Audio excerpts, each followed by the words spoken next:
Boa tarde, boa noite, bom dia, tudo bem com vocês? Espero que esteja, onde vai ficar, para a glória de Deus.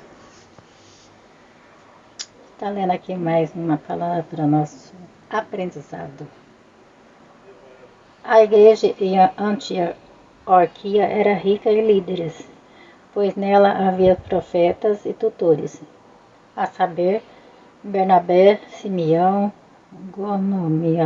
Gonominaldo, Níger, Lúcio de Cirene e ainda Manaé, companheiro de infância do tetrarca Herodes, e Saulo.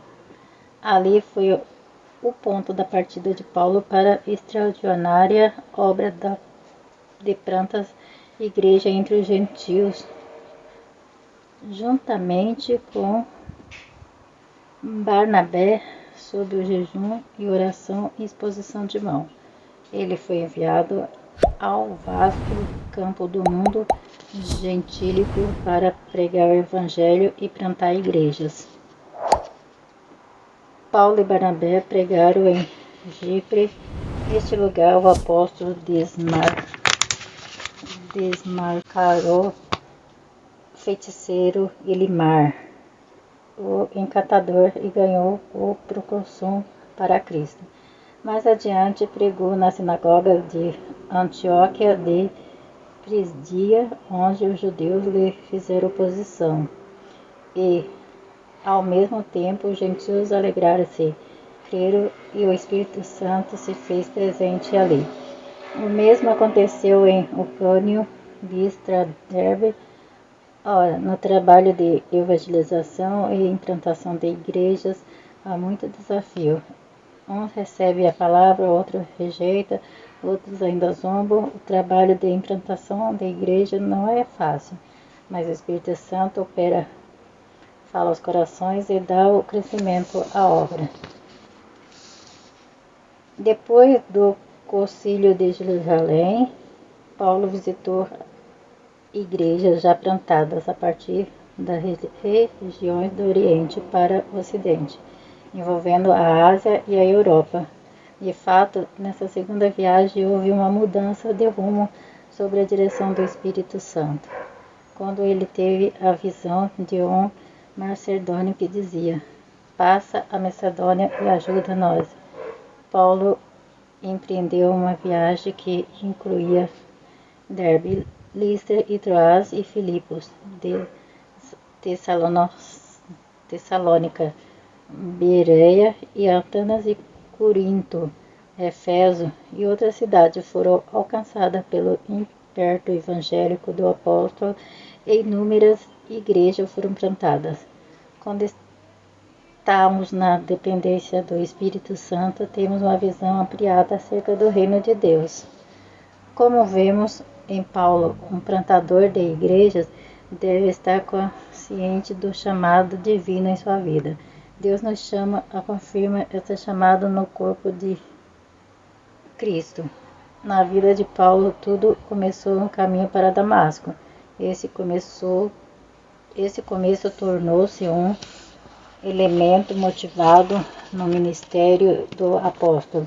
Sempre há um ponto de partida em que somos tomados pela consciência naquilo que Deus nos chamou para fazer.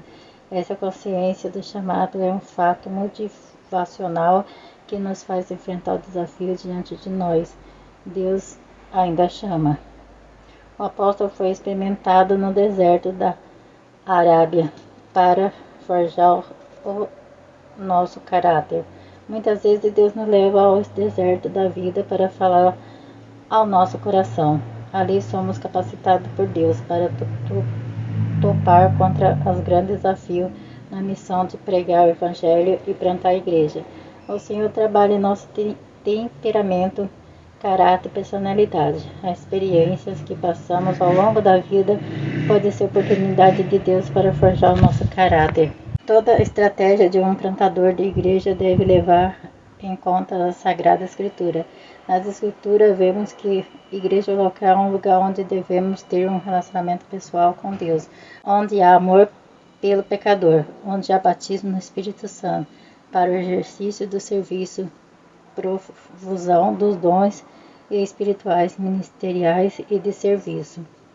Há de ter autoridade de alto para expulsar demônio e curar enfermo. Há de ter pregação fiel da palavra de Deus com autoridade do Espírito. A vida de oração, pois os ministros não podem deixar de perseverar na palavra e na oração. Nessa igreja batizamos em nome do Pai, do Filho e do Espírito Santo. Partilhamos na ceia do Senhor, aguardamos a sua volta para nos encontrar com Ele.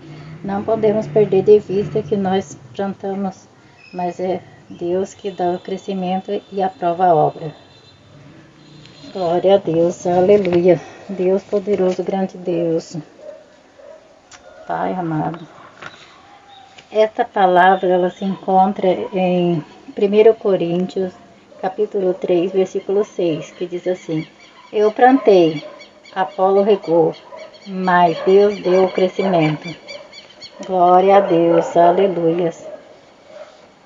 Vimos que muitos episódios na vida de apóstolo Paulo aumentaram sua visão para expandir a igreja por toda parte.